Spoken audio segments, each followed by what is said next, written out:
Assalamualaikum warahmatullahi wabarakatuh. Welcome back to SKZ Education.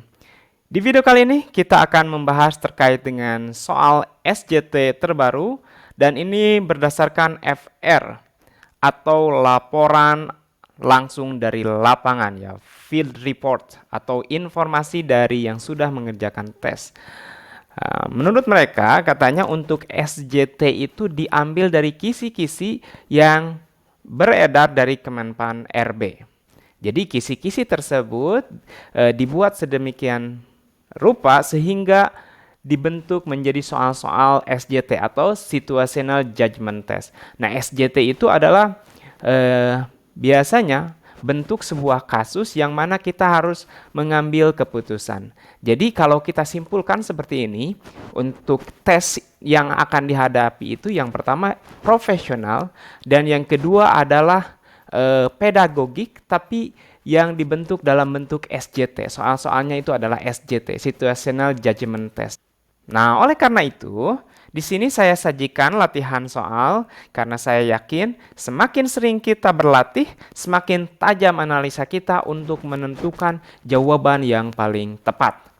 Oke, sebelum kita mulai, tidak lupa saya mendoakan semoga rekan-rekan semuanya yang sedang berjuang untuk menjadi ASNP 3K di tahun 2023 ini dimudahkan, dilancarkan, diluluskan hingga dapat SK. Oke, amin ya Allah ya Rabbal Alamin. Mari kita mulai. Nomor 1, Anda sebagai guru sedang merencanakan pelajaran interaktif menggunakan teknologi. Namun beberapa siswa tidak memiliki akses ke perangkat digital. Apa yang akan Anda lakukan? A. Melanjutkan rencana pelajaran digital dan meminta siswa lain untuk berbagi perangkat. B. Mengadakan pelajaran khusus bagi siswa yang tidak memiliki akses digital. C. Menyusun alternatif pelajaran yang tidak memerlukan perangkat digital. D. Memberikan tugas tambahan kepada siswa yang tidak memiliki akses digital. E. Meminta siswa yang tidak memiliki akses untuk mengikuti pelajaran dari perpustakaan sekolah. Oke, kira-kira jawaban yang tepat mana nih? Karena di sini situasinya kan sekarang itu umumnya pembelajaran berbasis teknologi nih. Cuman dalam situasi ini, tidak semua siswa memiliki akses perangkat digital. Bisa jadi siswa tidak memiliki handphone, atau bisa jadi misalkan siswa tidak memiliki kuota dan lainnya. Dalam situasi ini kira-kira apa yang akan kita lakukan? Nah, jawaban yang tepat terkait dengan situasi ini adalah menyusun alternatif pelajaran yang tidak memerlukan perangkat digital. Kenapa? Kita lihat opsinya yang ada di sini. Nah, opsi di antara semua opsi di sini yang paling memungkinkan adalah C. Kenapa tidak A, misalkan melanjutkan pelajaran digital? Karena ini takutnya ada kecemburuan atau ada pembebanan kepada siswa yang lain. Jadi ini langkah yang kurang bijak. Diusahakan dalam mengambil keputusan itu ambil yang paling positif dan paling bijak. Tidak merugikan siapapun. Nomor 2, Anda adalah guru pendidikan khusus di Sekolah Dasar Harapan. Salah satu siswa Anda, Budi, yang memiliki gangguan pendengaran, kesulitan mengikuti pelajaran karena banyak aktivitas pembelajaran yang bergantung pada instruksi lisan. Anda ingin memastikan bahwa Budi dapat mengakses materi pelajaran dengan baik. Apa langkah terbaik yang dapat Anda ambil? A. Memasang sistem amplifikasi suara di kelas untuk memperkuat instruksi lisan agar Budi dapat mendengar dengan lebih jelas. B. Menggunakan alat bantu dengar yang disesuaikan dengan kebutuhan Budi dan melakukan penyesuaian pada setelan alat bantu dengarnya. C. Mengubah metode pengajaran Anda menjadi lebih visual, termasuk penggunaan bahasa isyarat dan materi cetak besar untuk komunikasi. D. Menugaskan seorang teman sekelas yang sensitif dan paham untuk selalu berada dekat Budi dan membantu menerjemahkan instruksi lisan. E. Berkoordinasi dengan spesialis pendengaran untuk mengatur program pembelajaran individual bagi Budi yang sesuai dengan kebutuhan khususnya. Oke, ini siswa yang berkebutuhan khusus ya, ABK. Nah, dalam situasi ini Budi tidak bisa mendengar, memiliki gangguan pendengaran. Dan instruksi kebanyakannya itu adalah instruksi lisan. Nah, Anda ya sebagai guru, hal yang paling bisa kita lakukan dengan segera tanpa harus melibatkan banyak orang dan ini positif adalah C, ya kita ubah metode pengajarannya jadi lebih banyak visual sehingga dengan visual instruksi atau langkah-langkah pembelajaran itu bisa terlihat dengan jelas. Jadi tidak terlalu menggantungkan pada instruksi lisan seperti itu. Ini lebih cepat dan langsung bisa diaplikasikan. Beda lagi kalau dengan pilihan E, misalkan kalau E itu ini bagus tapi langkahnya tidak bisa cepat. Kalau D ini takutnya menjadi beban gitu kan. Oke, nomor 3. Sebagai guru di sekolah menengah atas Nusantara, Anda memperhatikan bahwa Andika, seorang siswa dengan kebutuhan khusus dalam bergerak yang menggunakan kursi roda, sering kesulitan mengakses beberapa area di sekolah karena keterbatasan fasilitas aksesibilitas. Tindakan apa yang sebaiknya Anda lakukan untuk mendukung aksesibilitas Andika di sekolah? A. Melakukan penggalangan dana. B. Bekerja sama dengan pihak sekolah. C. Menyelenggarakan sesi pelatihan kesadaran aksesibilitas. D. Mengatur pembelajaran Andika. E. Menyusun petisi dan mendesak pihak sekolah. Nah, kalau soal-soal yang panjang seperti ini dan waktu kita itu terbatas ya. Kalau kita sudah tahu jawabannya kurang tepat, kita tidak usah selesaikan. Misalkan melakukan penggalangan dana, ini saya yakin kurang tepat gitu. Bekerja sama dengan pihak sekolah ini bisa jadi menyelenggarakan sesi pelatihan kesadaran ini tidak langsung menyelesaikan masalah. Ya, ini tidak langsung menyelesaikan masalah. Jadi menyelenggarakan sesi pelatihan. Jadi ini kurang tepat. Mengatur pembelajaran Andika di satu kelas untuk meminimalisir pergerakan ini bisa jadi juga. Menyusun petisi ini juga kurang tepat. Nah, tinggal 2 yang tersisa. Kita gunakan metode eliminasi. Kita baca dengan teliti 2 soal tersebut ya. Di sini kan dia tidak hanya di satu sekolah tapi di satu lokasi, tapi dia itu ingin mengakses beberapa area di sekolah. Nah, jawaban yang tepat dalam situasi ini adalah bekerja sama dengan pihak sekolah untuk merancang dan mengimplementasikan modifikasi sementara pada fasilitas yang ada. Itu yang paling tepat. Oke, nomor 4, Pak Kris adalah seorang guru bahasa Inggris yang baru saja memberikan penjelasan konsep sulit kepada murid-murid di kelasnya. Dia menyadari ada seorang murid terlihat bingung dan tidak mau bertanya di depan teman-temannya. Apa tindakan tepat yang harus dilakukan Pak Kris? Menunggu murid tersebut bertanya nanti setelah pelajaran selesai. B. Menghampiri murid tersebut secara pribadi dan bertanya apakah ada yang membuatnya bingung. C. Melibatkan murid tersebut dalam sebuah diskusi kelompok untuk memudahkan pemahaman. D. Melanjutkan pelajaran tanpa memperhatikan murid. E. Meminta teman sekelas membantu murid tersebut memahami konsep yang sulit. Oke. Nah, di sini kita sebagai guru itu harus sensitif. Kita kan sudah melihat tuh ada siswa yang nampaknya kebingungan. Nah, kita harus pastikan dengan cara dalam situasi ini langkah yang cepat dan tepat yang bisa kita lakukan adalah B. Seperti itu. Karena kalau C itu belum tentu bisa mengcover atau belum tentu bisa menjawab kesulitan dia. Karena kan di sini katanya tidak mau bertanya di depan teman-temannya. Berarti kemungkinan dia ada gangguan misalkan malu, rasa malu atau seperti apa gitu. Kalau menunggu juga kurang tepat. Oke, melanjutkan ini negatif sekali ya, tanpa memperhatikan. Meminta teman sekelas, ini bisa jadi dengan tutor sebaya, tapi takutnya ini malah menjadi beban temannya, karena ini kan dalam pembelajaran gitu. Siswa ini juga yang E ini kan yang temannya sudah paham, dia juga masih harus mengerjakan tugas atau harus memahami materi lainnya. Oke, nomor 5, seorang siswa kelas 4 menunjukkan ketertarikan yang tinggi dalam seni rupa. Sementara kurikulum sekolah tidak memberikan banyak peluang untuk mengeksplorasi bakat tersebut. Bagaimana Anda menangani situasi ini? Oke. Menganjurkan siswa tersebut untuk mengejar minatnya di luar jam sekolah. B. Menyusun proyek seni rupa khusus untuk siswa tersebut. C. Mengabaikan minat tersebut karena bukan bagian dari kurikulum. D. Menyarankan siswa tersebut untuk fokus pada mata pelajaran yang dianggap lebih penting. E. Mencari bantuan dari orang tua untuk membimbing siswa tersebut di bidang seni rupa. Ini kelas 4. Kelas 4 itu otomatis sistemnya guru kelas.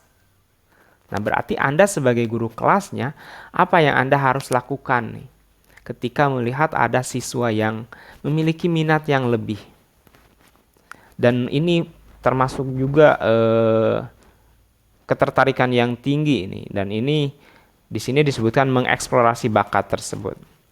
Nah, dalam situasi ini, karena Anda seorang guru kelas, jawaban yang tepat adalah menyusun proyek seni rupa khusus untuk siswa tersebut.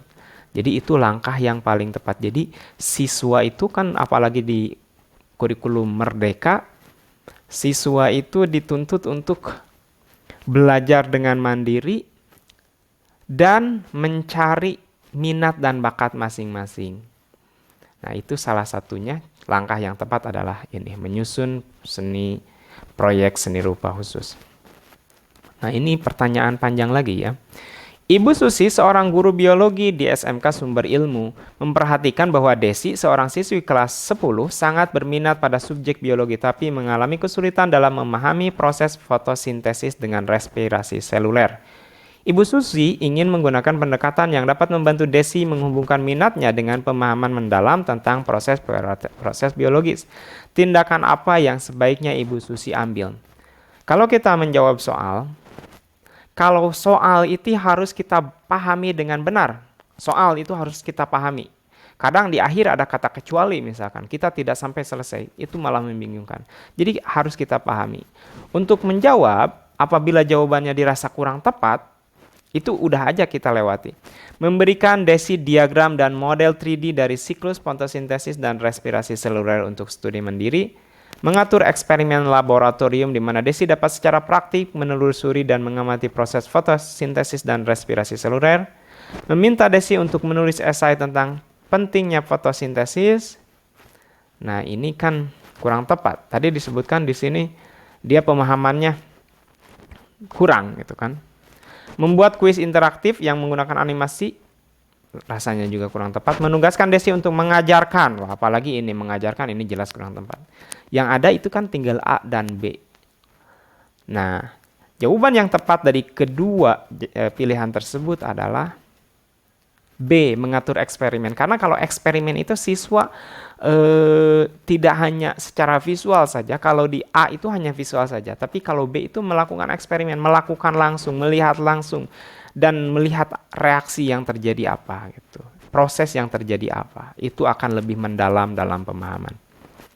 Nomor 7, saat mengajar di kelas taman kanak-kanak, Anda menyadari bahwa dua anak, Aulia dan Bima, selalu bermain sendiri dan tidak terlibat dalam aktivitas kelompok. Bagaimana Anda menangani situasi ini?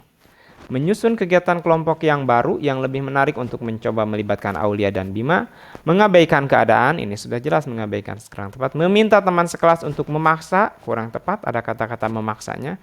Mendekati Aulia dan Bima secara pribadi, bisa jadi melibatkan Aulia dan Bima dalam aktivitas individu yang lebih menarik bagi mereka, bisa jadi. Oke, langkah yang paling tepat, yang paling bisa kita lakukan secara cepat adalah mendekati. Jadi kita harus tahu dulu masalahnya apa. Seperti itu. Itu kita sebagai guru harus mampu berperan dan memahami situasi. Walaupun ini TK, ini masuknya ke teori belajar Piaget. Ya, tahapan-tahapan kognitif itu ya. Oke, nomor 8. Di kelas Anda, terdapat seorang siswa yang sangat pemalu dan sering kesulitan berinteraksi dengan teman sekelasnya.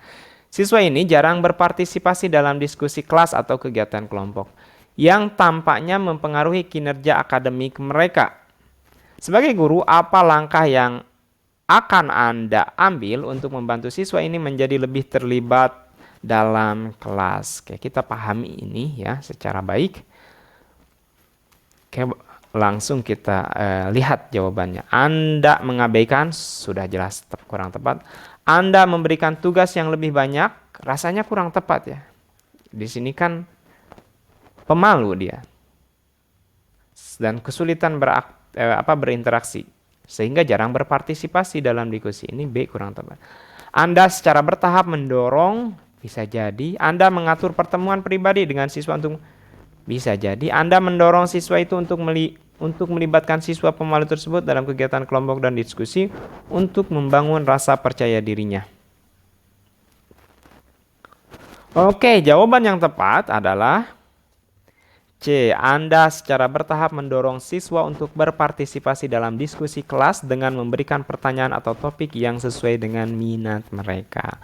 Jadi itu akan lebih menumbuhkan partisipasi mereka kalau mereka itu ditanya tentang minat, sehingga mereka pasti banyak bicara gitu. Kalau mereka suka pada sesuatu dan mereka pasti banyak tahu tentang sesuatu itu, tentang minat itu. 9. Di kelas Anda terdapat seorang siswa yang sangat cerdas, namun sering menyela pelajaran dengan pertanyaan atau komentar yang tidak relevan. Ini sering mengganggu alur pelajaran dan membuat siswa lain terdistraksi. Sebagai guru, apa langkah yang akan Anda ambil untuk mengatasi situasi ini sambil tetap mengakui kebutuhan siswa yang cerdas tersebut? Oke. A. Anda mengabaikan, kurang tepat. B. Anda mendorong siswa tersebut untuk menulis pertanyaan atau komentarnya dan membahasnya bersama Anda setelah kelas.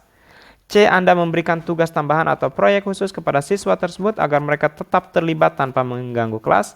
D. Anda mengadakan diskusi kelas tentang pentingnya menghormati giliran berbicara dan etika kelas. E. Anda mengatur pertemuan dengan orang tua siswa untuk membahas perilaku anak mereka dan mencari strategi bersama. Ini sebenarnya E itu bagus, tapi ini gerakannya kurang cepat. Ada langkah yang lebih cepat di sini ya, cepat dan tepat. Nah, jawaban yang tepat adalah E ya, memberikan tugas. Ini termasuk dalam ABK, tapi siswa-siswa yang memiliki kecerdasan, ini kan disebutnya siswa yang sangat cerdas. Berarti ini anak berkebutuhan khusus, tapi yang positifnya, yang tingginya. Jadi dia sangat cerdas di atas rata-rata teman sekelasnya. 10. Sekolah mengadakan program ekstrakurikuler baru yang membutuhkan bimbingan dari guru. Namun, Anda sudah terlibat dalam beberapa kegiatan ekstrakurikuler lainnya. Bagaimana Anda akan menanggapi permintaan untuk bergabung dalam program ekstrakurikuler yang baru?